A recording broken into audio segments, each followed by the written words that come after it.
All right, welcome everyone. We're going to get started here in about a minute. Thank you all for coming.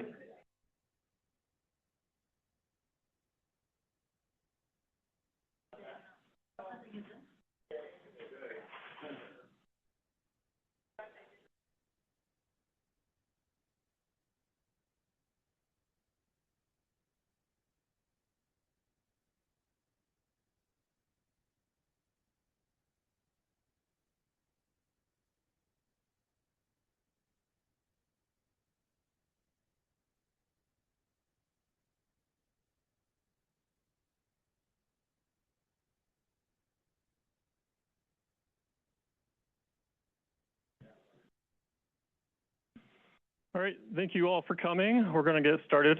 My name is Adam Illig, and I'm very excited today to kick us off for our monthly speaker series. We are the Denver Association of Business Economists. We first want to thank Dr. Cog for letting us use this space. If you're in here in person, the bathrooms are just out the door to the right. And yeah, we'll kick us off with a couple of housekeeping items. So we have a couple of upcoming events. April 15th, our next speaker series is all about data integrity and it's going to be through the Association of Public Data Users.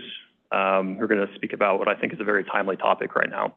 So we're looking very much looking forward to this upcoming event.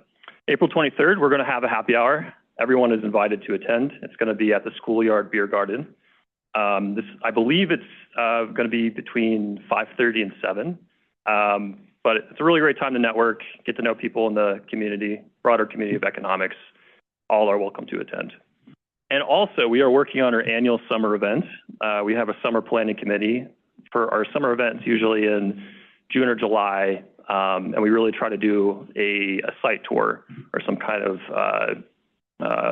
fun environment experience. So we've done tours before at the Santa Fe Art Center. So yeah, if you have any ideas or any strong things that you would like to see this event, just please reach out to DABE. And again, thank you to Dr. Cog for allowing us to use their space. We deeply appreciate Zach's help today with all the logistics. And as always, you can visit dabedenver.org to learn more.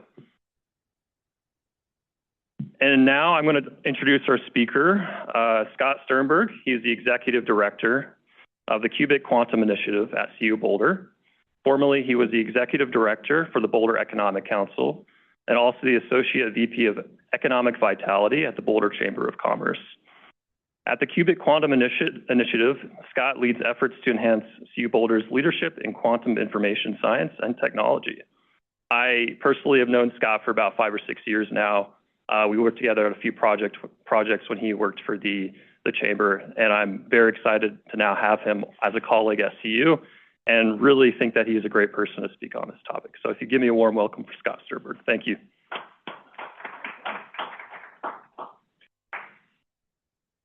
Well, thank you. The tall man's curse here where the microphone never works a little bit, so I'll be a little hunched over for the presentation. Sorry for that. It's a pleasure to be here. Thank you so much for spending time and carving out some moments of your busy schedule to come and listen to me talk.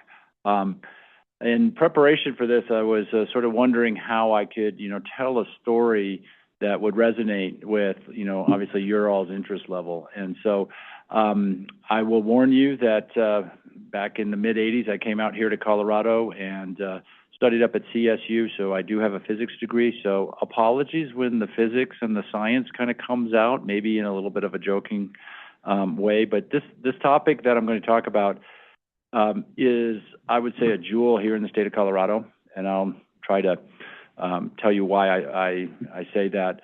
Long legacy, long history, but that aside, an incredible future for the state and for the nation. And so from an economic perspective, it's just an incredible story to tell. I'm going to go through a little bit of the history, a little bit of the applications, and a little bit of the kind of the infrastructure that we've embedded here in the state over the last few years to take advantage of what you might want to call the quantum wave, so to speak. And I'll talk a little bit more about that. But just first, yes, my name is Scott Sternberg. I do serve as the Executive Director of what we call CUbit. here at the campus of CU Boulder. Most of my career I was spent in the business community, so 25 years in sort of corporate research and development and manufacturing organizations that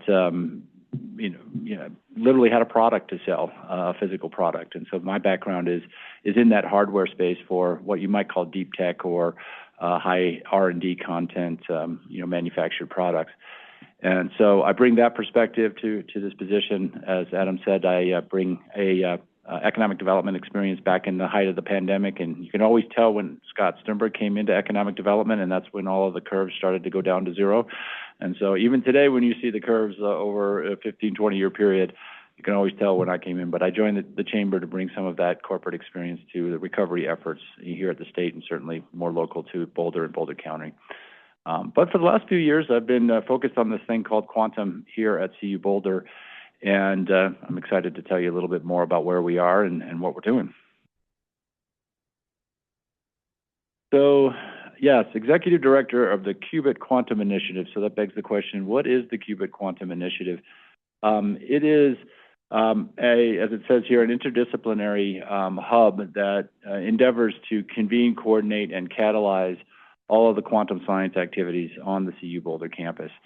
If you're familiar with matrix managed organizations in a corporate world, the days of the ivory tower and the vertically integrated personnel structures are pretty much long gone. Many of the large companies and institutions are now running organizations where you have people like myself that are not vertically interested in certain disciplines, but are sort of generalists that cut across various functions within the institutes. And that's how I view my role here at CU Boulder. So across areas like our research initiatives, our educational programs, and our outwardly focused engagement strategies, that requires people like myself and teams to cut across all of the colleges, all of the departments, and all of the staff functions at the university to ensure that we are capturing and presenting the university as a competitive institution in a market that is now increasing at scale. And so for us, it's a big strategic pivot in terms of staffing personnel along these what we call strategic initiatives. We have two others, one in sustainability, both in our research and in our operations as a campus. But then in addition to that, we have our national securities initiative. And so these are three areas that have been identified as campus priorities. And so as such, we're staffing those with cross-functional teams to be able to take advantage of that and leverage all of the wonderful things that we do on the campus.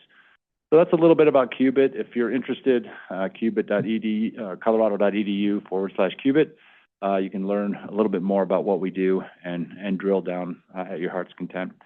But that's sort of a precursor to what I'm going to talk about today. And here's where a little bit of the science in me is going to come out. And I promise you I'll pivot into more economic and other strategies here at the state. But I often get the question of what is quantum?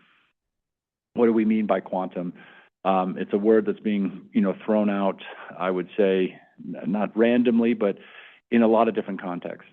And so you might hear it in the form of quantum computing, which is typically the context where you might read about it in the news feeds. But just to kind of give you an idea, this picture was taken about 100 years ago. And the idea of quantum science is essentially the mathematics of the very small, so in the atoms and the subatomic level. And if I were to have a ball in my hand and I threw it out into the audience and someone would catch that, that's our familiarity with gravity and what Isaac Newton sort of said, this is how the mathematics of gravity works. If we then take ourselves and shrink ourselves down into the atomic realm, similar to the movie Ant-Man and some of the other movies that you might have seen, you will find that the universe operates very differently than the mathematics of what we're familiar with. And that's the realm of quantum science. And so if you think about quantum, it's about the mathematics of the very small, and as it says here, of the small things and the small energies associated with the atomic realm. And when you start to look at this, you start to see some amazingly phenomenal mathematics and principles that are at the edge of philosophy and mathematics. And so this picture, really a who's who of who was in physics back in the 1920s or the earliest the early 20th century, and really started to define the mathematics when we started to see that the atomic world was not necessarily the same as the world that we live in. And so this seminal paper came out in 1925.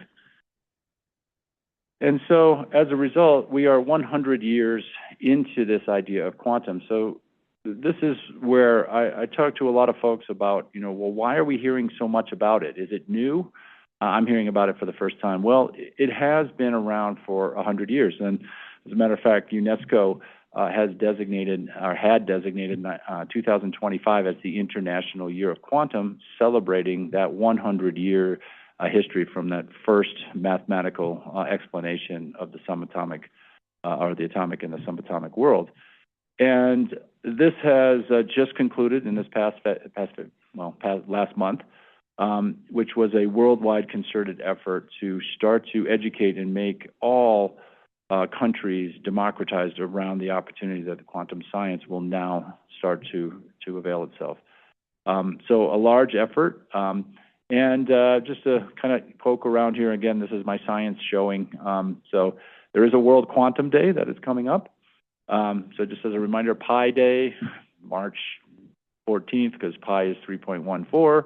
We're right after that. World Quantum Day is actually 4.14, which is essentially the numerical figure of merit that defines a lot of mathematical quantum science. It's a constant called Planck's constant. So here's the geeky science in us, where we're sitting somewhere between Pi Day and what is Star Wars Day, which is May the 4th, or May the 4th be with you. So this is sort of the geeky, cheeky, science side of where we come from. But I think it's important to recognize that just this past year, Governor Polis and the state legislature designated 4/14 under a formal proclamation in the state legislature, recognizing not just World Quantum Day, but our efforts as a state to promote and the legacy that we have here in the state and there. So yes, the cheekiness of how we kind of code our dates and take advantage to advertise those is very fun. But in reality, this does gate a lot of economic policy and recognition that the state has received accordingly. So anyway, look forward to events coming forward next month around the World Quantum Day. So I briefly explained a little bit of the science, but it's science and technology aside, what's most important is the imperative that is really being set by regions, by countries, and the world in terms of this, what I call a race to quantum supremacy. And there's a couple of reasons for this. I mean, first of all, the impacts of applying these principles that were developed 100 years ago mathematically is incredibly impactful. And so this is going to unlock incredible computing power for society. It's going to unlock a completely different level of awareness when it comes to sensing our environment. It's going to present opportunities for personalized healthcare and personalized medicine. It will also be able to decrypt current encryption algorithms, but then also, conversely, we'll be able to encrypt those data files in a way that is literally unbreakable. And so when you start to think about the impacts that all of this might have, it's truly incredible. And that's why you're seeing incredible valuations of companies that are going public, incredible venture capital that's flowing into the quantum market. I sort of jokingly say we have the most infinite P/E ratios that I've ever seen in my career, because none of these companies are earning a profit. But nonetheless, the valuations are extremely high. To give you just one line in the sand, we had our first unicorn in the quantum industry come out of CU Boulder just last month in the form of a company called Inflection that went public on a SPAC, and their current valuation is a little over $1.5 billion. I haven't looked at it quite yet, but this is the kind of situation that we're in, where large money is being flowed into these large investments, and you're starting to see large quantum portfolios, investment portfolios being created. And so that's all due to the potential that this technology has to unlock markets and really impact society. But the fundamental physics and the demonstration of the concepts is pretty much a done deal. There's still efforts to kind of drive the frontier of our understanding, but for the most part, what's happening now is harnessing this technology and engineering it as a product, right? And this is very relevant to quantum computers because they have demonstrated the ability to do these very specific quantum calculations, but they cannot do it at scale yet because the complexity of the systems are so large and so intense that it's really now an engineering effort. And this is really at the core of what we're doing at the university, and more so here at the state level, to, yes, continue to focus on the fundamental research, but how do we then start to productize and employ our engineering expertise and our workforce associated with being able to build the products that, let's say, the thought leaders have realized to really affect this change. And that's really the race that's going on.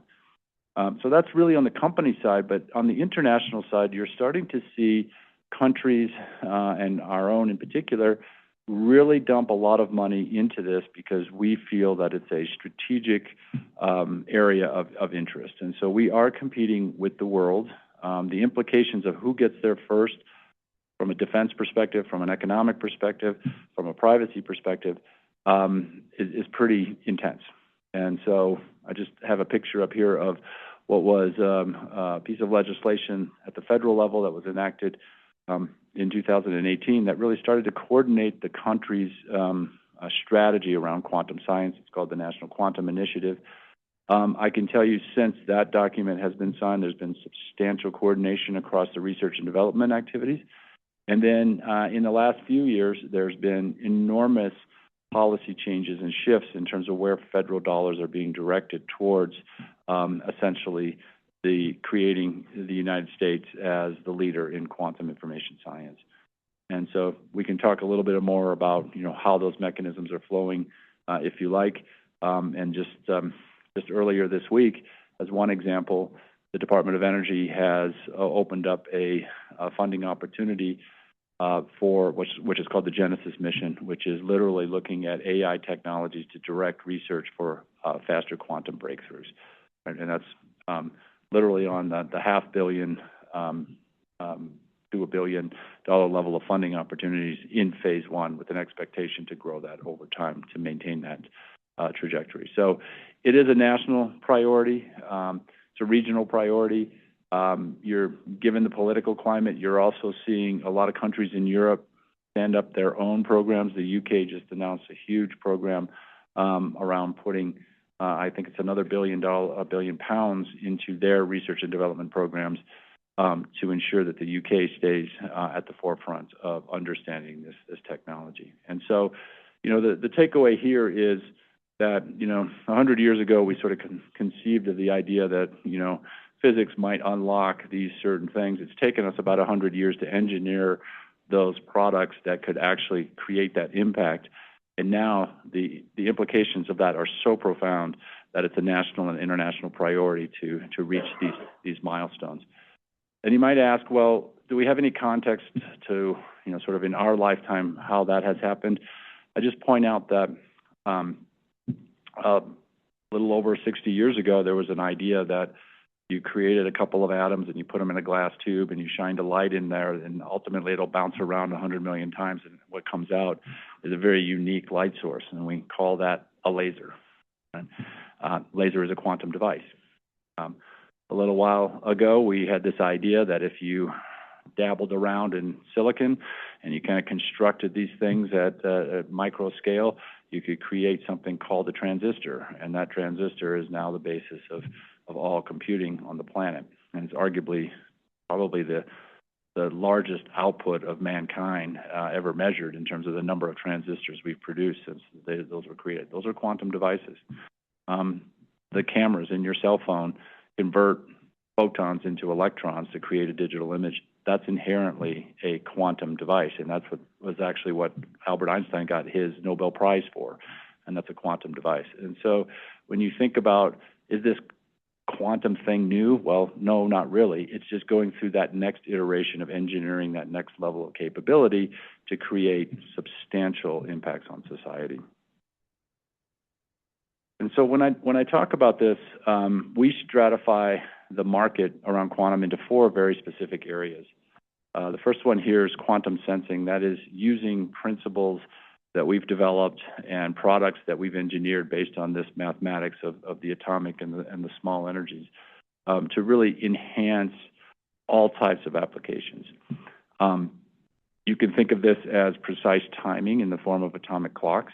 You can think about this as sensors that are so sensitive that you can put multiple sensors on your head and it can detect the brain waves that are coming through and the electrical signals as a result of your thoughts, right? These are incredible breakthroughs in terms of our ability to increase our sensing precision and accuracy at scales previously unattainable. And it's really going to start to open up a wide range of markets when we start to deploy these quantum principles to this measurement and sensing capabilities. In addition, we look at creating quantum encrypted networks. And so these are areas where you're using fundamental quantum principles to send a bit of information down or perhaps link a bit of information such that it is literally unhackable. And that is a growing technology. I would say that, there's a lot of investments here across the globe, and the telecom communication companies are very much interested in this. And a lot of the consulting firms, such as Accenture and Gartner and others, are now spinning up practices to look at advising their companies on the impacts of quantum encryption and what's called Q Day, which is that day where quantum computers will be able to essentially hack the current encryption codes here. And so a very active market in that and uniquely different than the markets we're going after with quantum sensing. The one you hear about the most is quantum computing. And this is a completely different architecture from that transistor-based technology that we have been so beautifully able to scale up over time. And it really offers an incredible increase in computing power. That is to say, it will either solve problems that are literally unsolvable with current computing technology today, or will solve incredibly large problems that would take decades to solve in the matter of minutes.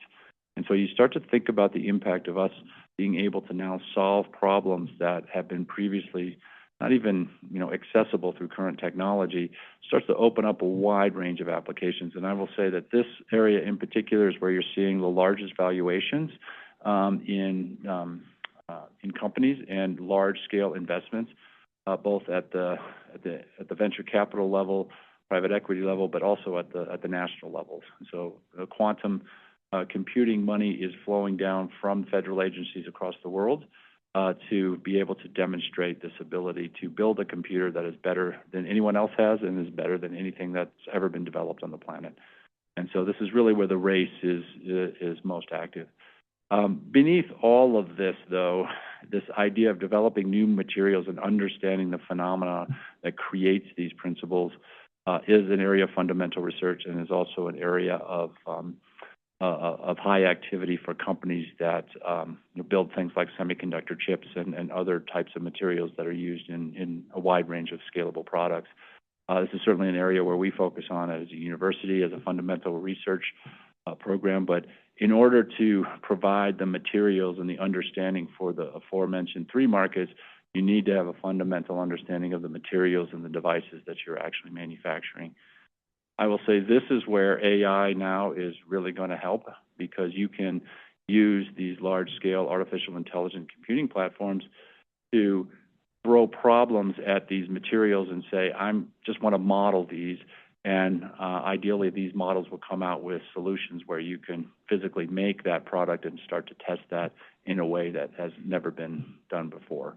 And so previously it's sort of like, I have an idea, I'll make this, and then I'll test it. That doesn't work. You throw it out, and you make an adjustment, and you go through that iterative process. Now the capabilities that AI are bringing to these new materials are outstanding and will very rapidly decrease the development time for the creation of these new materials. And not just in the quantum space, but in general. I mean, applications in batteries will also fall into this category. And so these are the four markets that we typically talk about when we talk about quantum.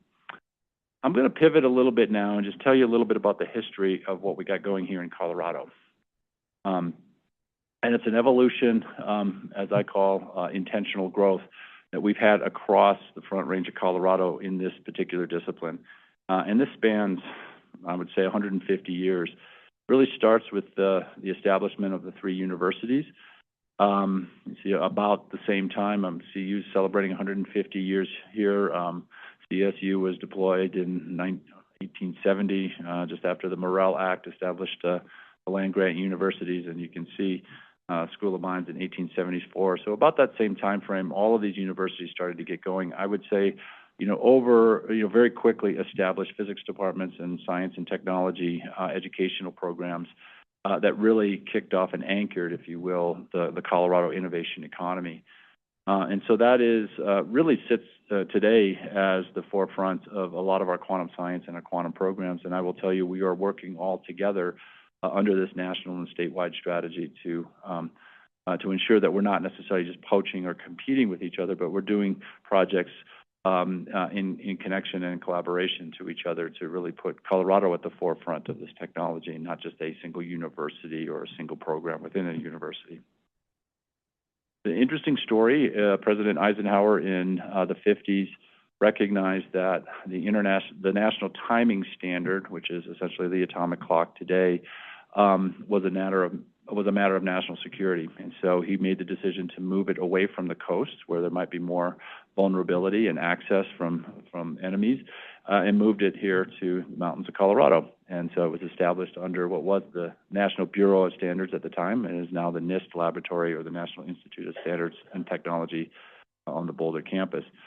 And very quickly after that decision to move that resource here, and by the way, this is the only NIST lab that's outside of Gaithersburg, Maryland, around Washington, D.C. But very quickly after that, the university aligned itself and its physics department through what's called the Joint Institute between CU Boulder and NIST. This has been around for over 60 years and has really been this collaborative academic government connection that has really provided, I would say, unique resources, unique in the world in terms of how university professors, graduate students, undergraduate students, and government workers in the national laboratories can collaborate. And so this has resulted in multiple Nobel Prizes and countless other accolades and breakthroughs through this collaboration between the academic and government sector. Just a couple of things that have occurred in the last decade, a couple of other programs as a result of this built infrastructure that's now almost 150 years old. We have been able to leverage this to acquire large-scale programs that, if you remember, it's fundamental breakthrough has to happen first, but now it's an engineering initiative. And so these areas that are now, these resources that have been deployed, are really focused on taking that fundamental breakthrough and developing products, or at least technology that can be put into products. And so that's what we call the Quantum Engineering Initiative and the National Quantum Nanofabrication Facility, which is essentially a clean room that is dedicated to creating these materials, these quantum materials, that we believe will impact the sensing, the networking, and the computing marketplace. And so that's a little bit of the CU story, but in parallel to that, a few years ago, there was an opportunity, and I'll talk about this in a little bit, that was afforded through the Economic Development Administration through the creation of technology and innovation hubs around the nation. And so there was an organization called Elevate Quantum that was spun up under the governor's request to provide the mechanism for us to apply for this grant and this designation. And so the Elevate Quantum Consortium is located just around Arvada, as it's accurately represented. I was just there last night, and I'm looking at that dot, and I was a little off the line.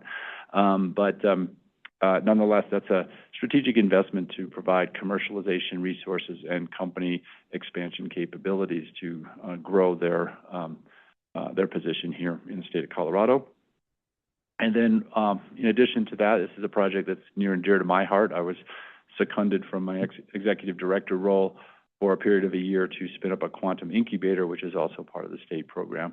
And so the idea here is you have fundamental science that's driving the lab to market transition for either company creation or intellectual property creation, to start that movement out of the academic environment into the commercial marketplace, and then also allowing resources for you to do that scale up. So if you think of the continuum of how a market grows, it usually starts with an idea, it starts with a research project, gets spun out of a laboratory, gets commercialized, productized, hardened, and then scaled up. That's exactly what we're trying to build, all within the Front Range here of the state of Colorado.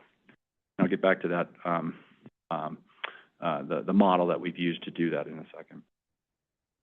Just kind of an interesting history lesson for those of you who have maybe been around since the 60s and maybe went to a football game in 1962. You can kind of see the Boulder campus looked very different then, and it's just an affirmation that this is not new. It's the science is 100 years old.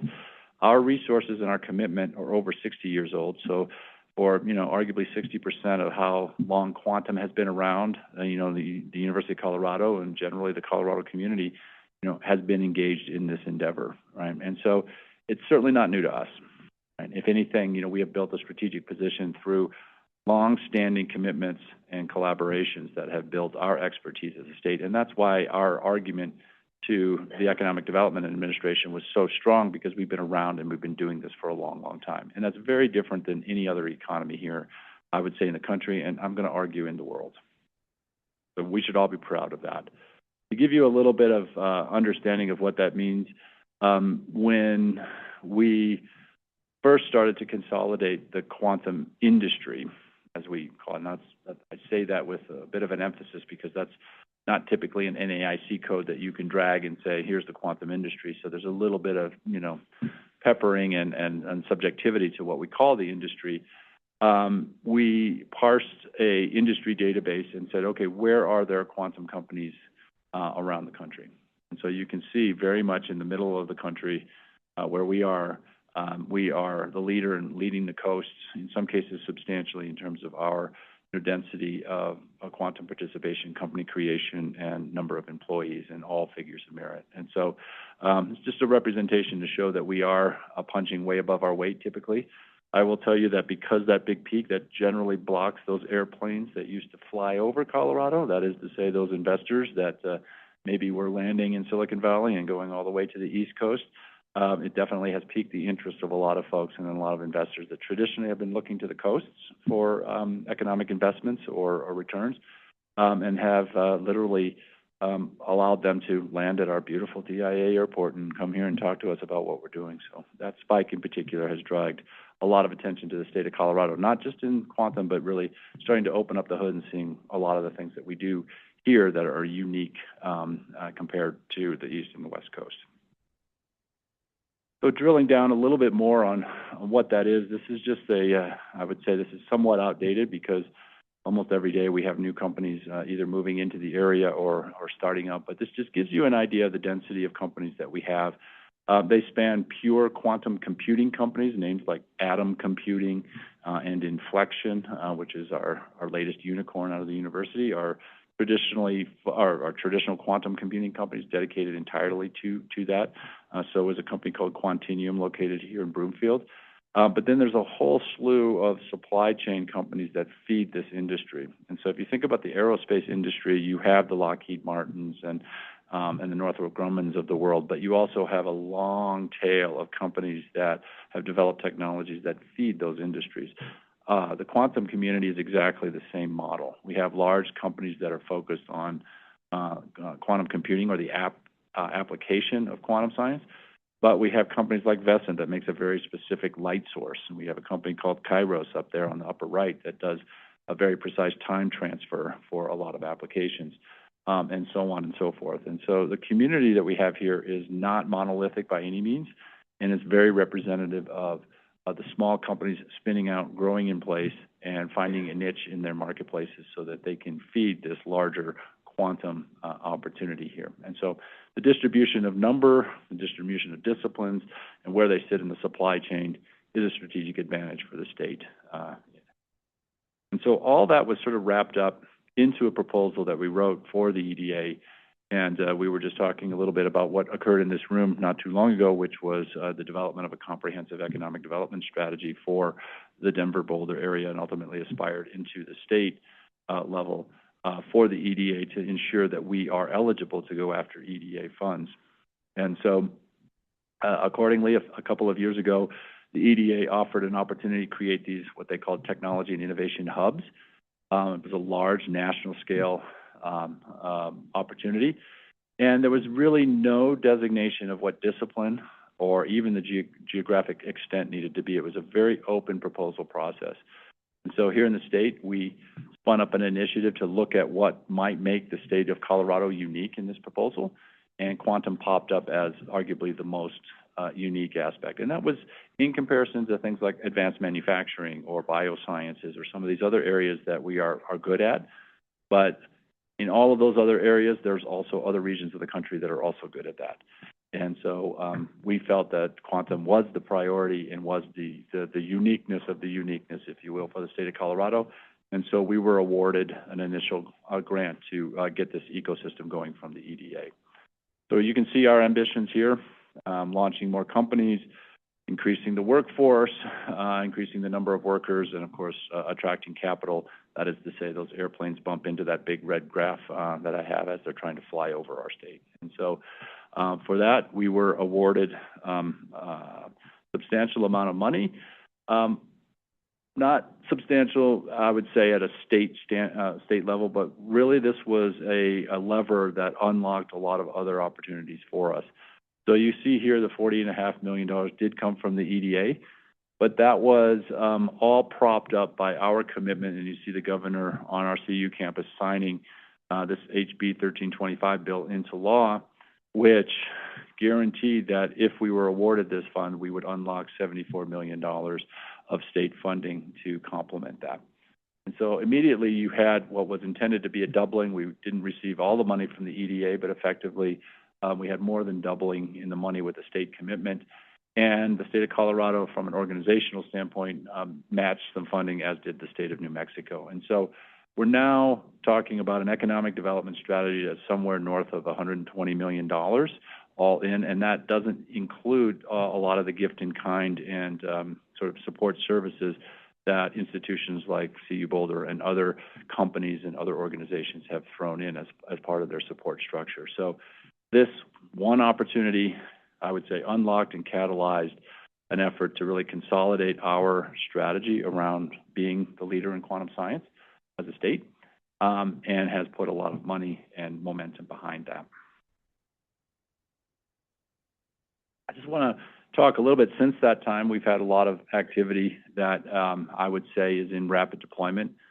Just to mention, up in Boulder, we've generated a new facility called the Colorado Quantum Incubator. It's a project that is co-managed by CU Boulder, CSU, and the Colorado School of Mines in conjunction with OEDIT to create this opportunity for companies or ideas to come out of the university and flourish in that first incubation stage.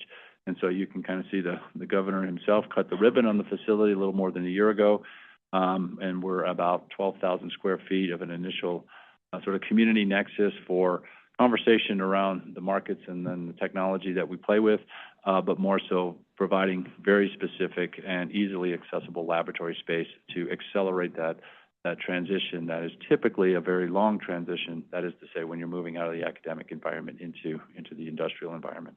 So that's the Colorado Quantum Incubator, and CU Boulder has taken on the role of supporting that project from a project management standpoint. But there's a partner project just south of the Ralston Parkway in and around Arvada. It's technically not in Arvada, it's in unincorporated Jeffco, but nonetheless, it's called the Quantum Commons at Arvada. And so Colorado School of Mines has taken on the role of managing that project. And for those of you who might be familiar with this, this is sort of a piece of land that has sort of sat fallow for many years and is now being tasked towards a brownfield remediation site towards an innovation campus model. So a real traditional economic development strategy. EDA loves to see these projects where you kind of turn assets that have maybe been underutilized or fairly aged into innovation campuses and innovation infrastructure. And so you're seeing a couple of buildings that were renovated. They just had a ribbon cutting last night in that building, the existing lab building, which we're calling the commercialization laboratories. And so Mines and the Elevate Quantum Consortium, in connection with all the partners that were aligned, are now focused on creating a destination for companies that want to come here to the state of Colorado and interact with the great things that we have going on. I would say, in my opinion, no economic development strategy is complete without looking at the workforce development and the workforce requirements that are implicit to that area. Before all of the things that I just described, the Office of Economic Development and International Trade issued a grant to CU Boulder to understand what it would take to build a quantum-ready workforce for the future for the state of Colorado. And so we were lucky to convene all of the ecosystem signatories here, so you can take a look at all of the educational institutes around the state that participated in this activity to try to understand what would an economic development roadmap be in the context of workforce development initiatives. We stratified the workforce requirements into a quantum expert, a quantum proficient worker, quantum conversant worker, and quantum aware. And when we did that, we started to realize not only did, through our subjective rubric, how well we are doing and what the density of resources we have here in the state, but it also really targeted workforce development strategies that are appropriate for those strata. And so if you think about workforce quantum experts, these are the PhDs that graduate from all of our R1 universities. We got no problem doing that. We got a lot of history. We do that very, very well. We need to continue to do that. And the initiatives that you put in place there through either fellowship programs or compensation for students that are thinking about other areas like Stanford or MIT to go to college and go to graduate school, those programs are uniquely different than when you're trying to make just the general population aware of what quantum science is and where that is. And so once we kind of developed this model, not only did we see the gaps of where we need to focus on, but those programs that we implement in those areas became very, very apparent. And that is, just in one example, the Elevate Quantum Consortium, under the EDA award, was given about $10 million to look at the rising seniors through junior level in a four-year institution workforce to try to understand how can we develop that. And if you think about that, that will be the foundation. As this quantum economy grows, we will certainly be in need of the experts who are the thought leaders in this field, but we're going to need a wide range of resources that are understanding what quantum is, but not necessarily experts in that. And so these are people in finance, in marketing, in certain aspects of engineering, and basically every discipline associated with a company that we need to start to develop and increase their level of awareness of what this quantum industry is all about. And so, so you think about the state and the federal funding, the initiatives, the alignment, the framework, we've all put this in place in less than 5 years and are happy to say that all of it is now moving in a very intentional and intelligent model that leverages everything we've done over the last half century.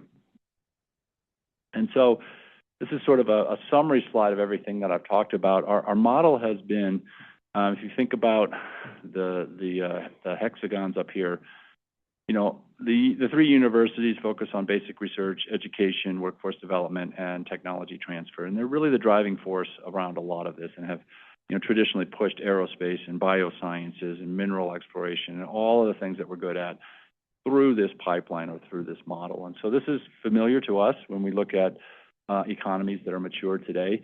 And so quantum is really no different than that. But what is different is that we need some very expensive facilities to grow this next transition. So this is not a software project where you can sit in your house and develop this. You need to be in a laboratory and often using pieces of equipment that are often north of $1 million to purchase. And so for us, deploying these assets so that we can ultimately get from fundamental research all the way to the right there, which is the economic impact and growth, we have to align the facilities that we're investing in with the technology readiness level scale that groups like NASA tell us and give us milestones as to what is ready for commercialization, and then align the sponsors that are appropriate for that phase of development. The National Science Foundation, for instance, is very interested in fundamental research, whereas the Economic Development Administration is fundamentally interested in growing the economy.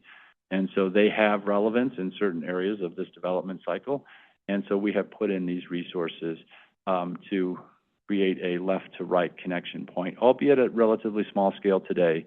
But we believe that if we can get from the left to the right in a way that is very specific to Colorado and all within a driving distance, then that's going to be an economic driver for the state and create this uniqueness for the state of Colorado.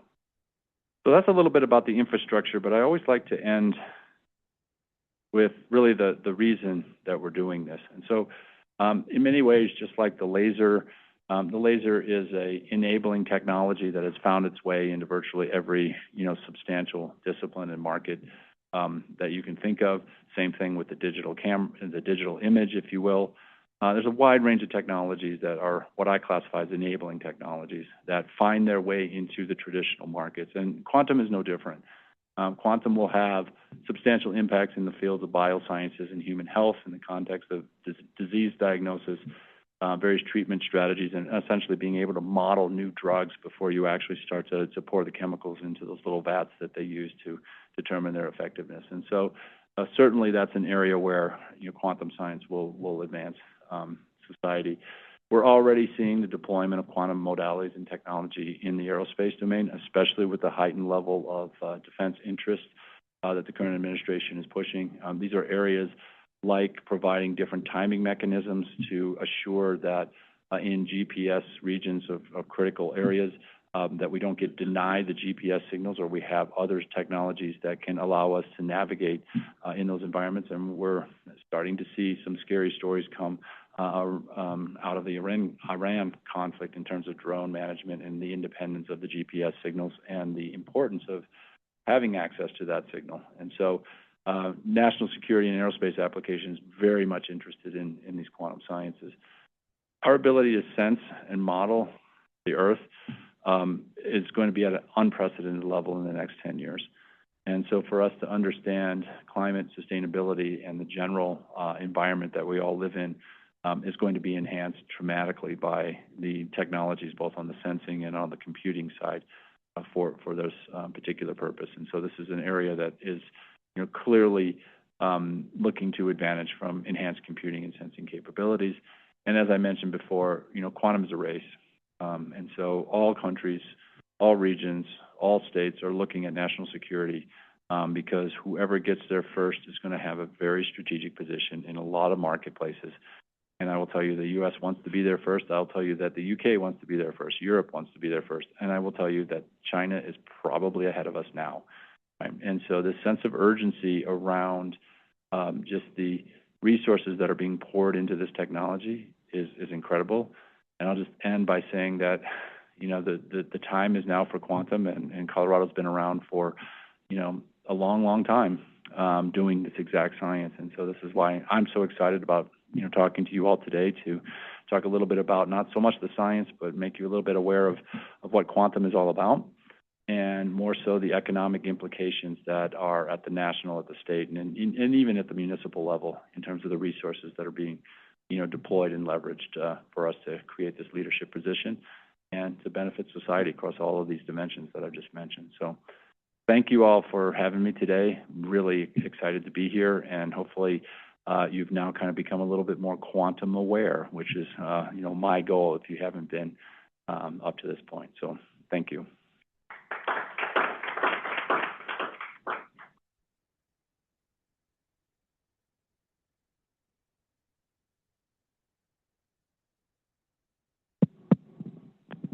Thanks, Scott. That was great. So now we're just going to do a Q&A. So for those online, if you have any questions, feel free to put them in the chat. For those in the room, I have a mic here. Do you have any specific questions for Scott?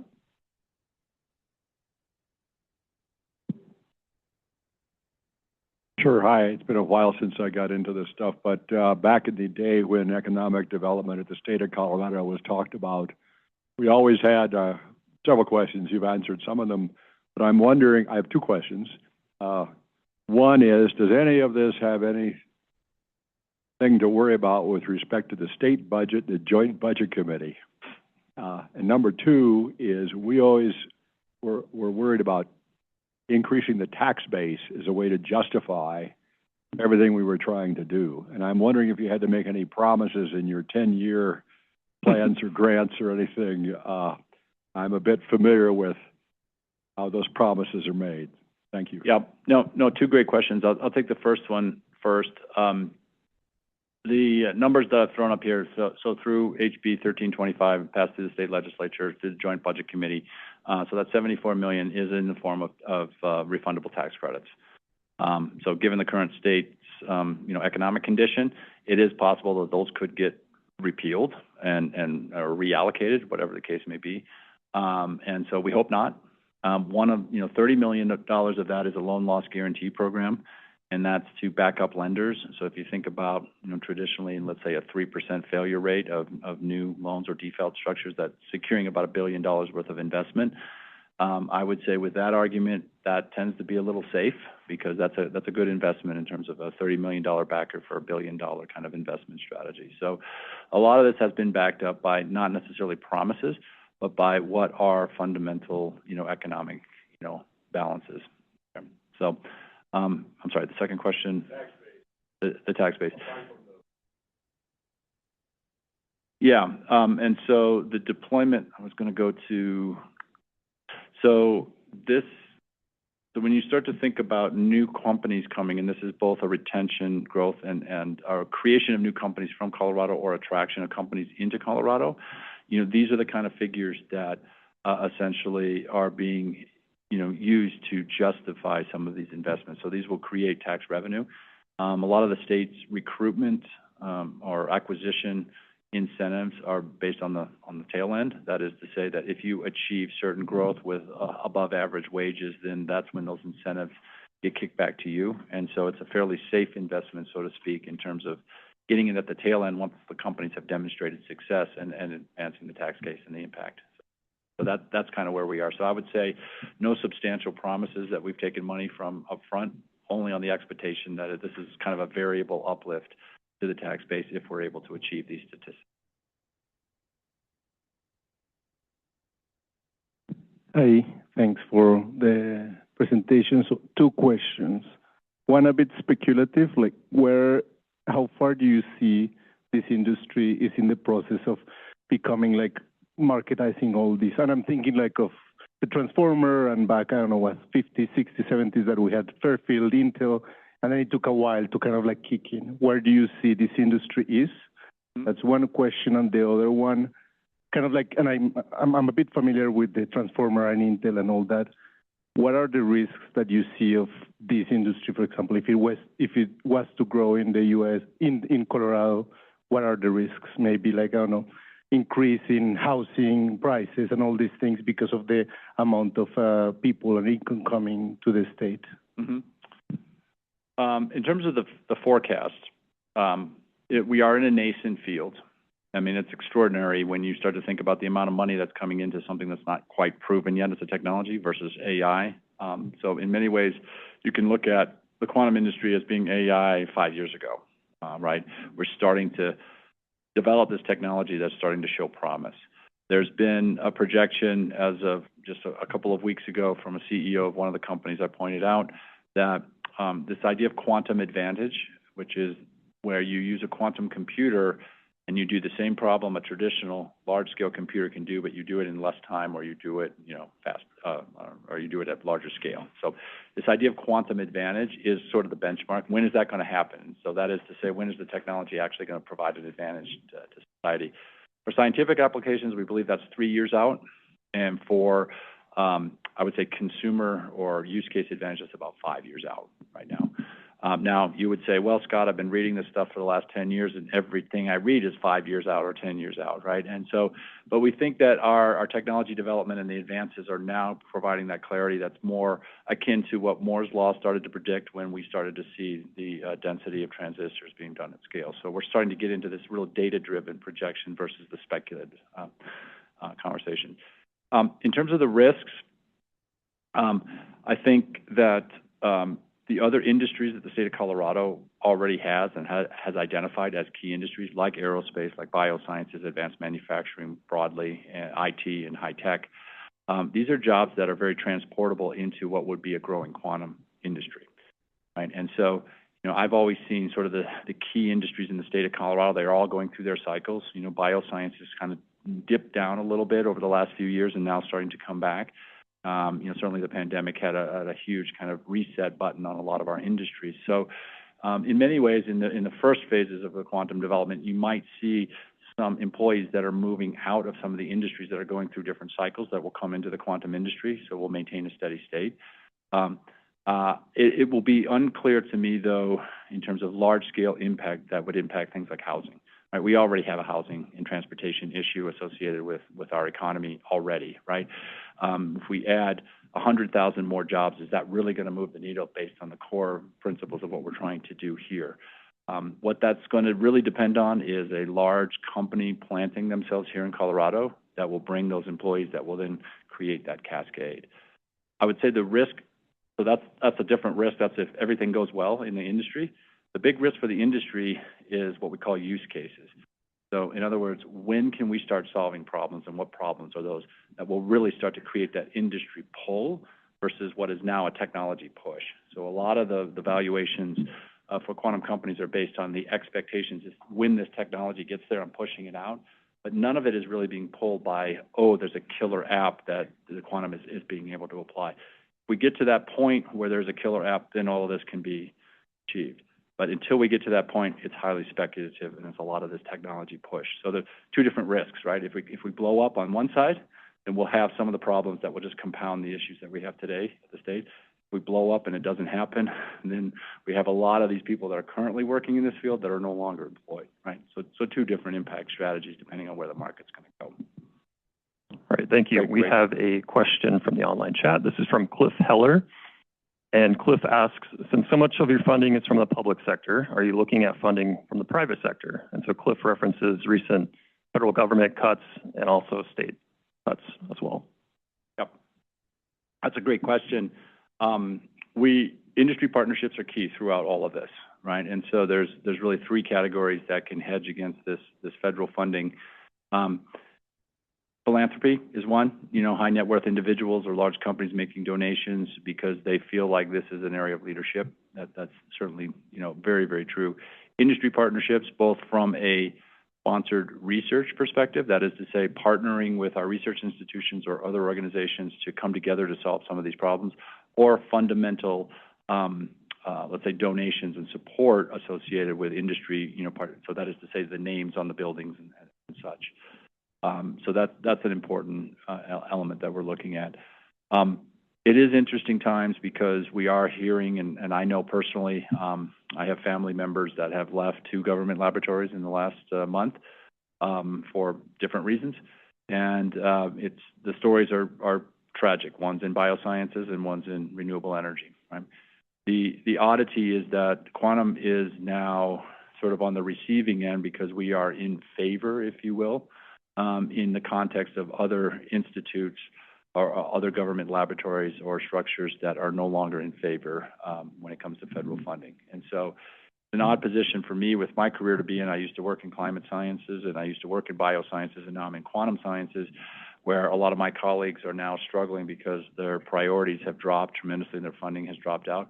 Whereas in the quantum sciences, you're seeing, hundreds of millions, if not billions of dollars of investment opportunities coming from the federal space. So yes, there's an urgency there, but there's definitely a shift of the funding priorities that the country is putting forward under the new administration.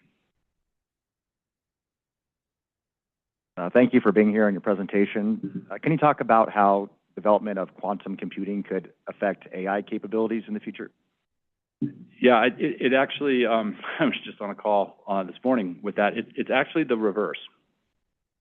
AI algorithms, AI processes can actually help us get to quantum solutions faster through the simulation and the design of quantum systems, quantum computing, and the design of control systems. These things are very elaborate to be able to control, and so AI is great at taking a whole wide range of multiple variable problems and kind of integrating down into one solution. And so in the interim, or in the near term, AI is going to be used to substantially accelerate the development of quantum systems based on that. Now, in the long term, the next generation of computing is going to be a traditional CPU, the GPU, graphic processors that drive AI, and the QPUs, which are the quantum processing units. Right? You're not going to see one system replace one another. What you're going to see is an integrated solution so that when you send a problem to the computer, it will decide if it's going into traditional HPC, if it's going into the AI algorithm, or it's going into the compute, depending on the nature of the problem that you're trying to solve. And that is something that is foreseen, incredibly difficult to integrate an architecture to be able to. software problem, it's a hardware problem, it's a conceptual problem, and it's a human problem in many ways. And it's a power and water problem.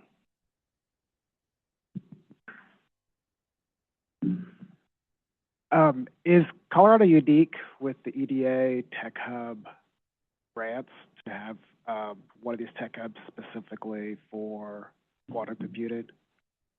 Yeah, so the graphic up there is the last iteration from the EDA. You'll notice that some of those dots are blue. Those are designated headquarters. Some of them are funded, some of them are not. And so our little blue dot, which sits, conspicuously in the middle of the country, is both a designated headquarters for quantum science and a funded $40.5 million opportunity.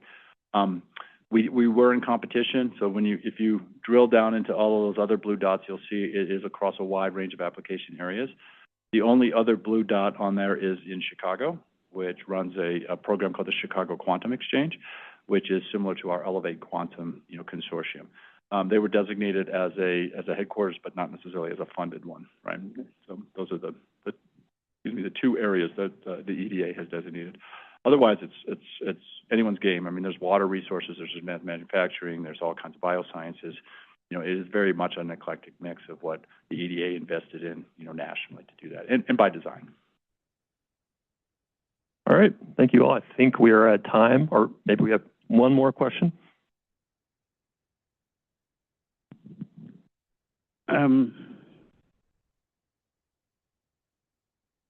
Some of us know when going to Castle Rock was prairie dog. Was just bush and everything. Now, the state of Colorado has developed south.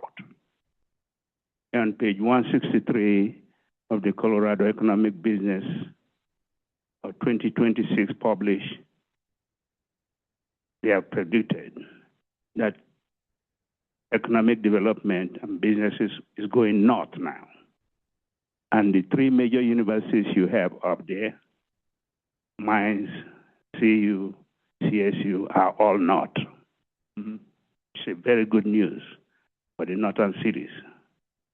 So is Quantum in the engineering department coordinating with the business, School of Business and CU? That's my first question. Then the second question is, how is Quantum going to help the development going north of not going to the south anymore? Not anymore, but the focus now is in the north.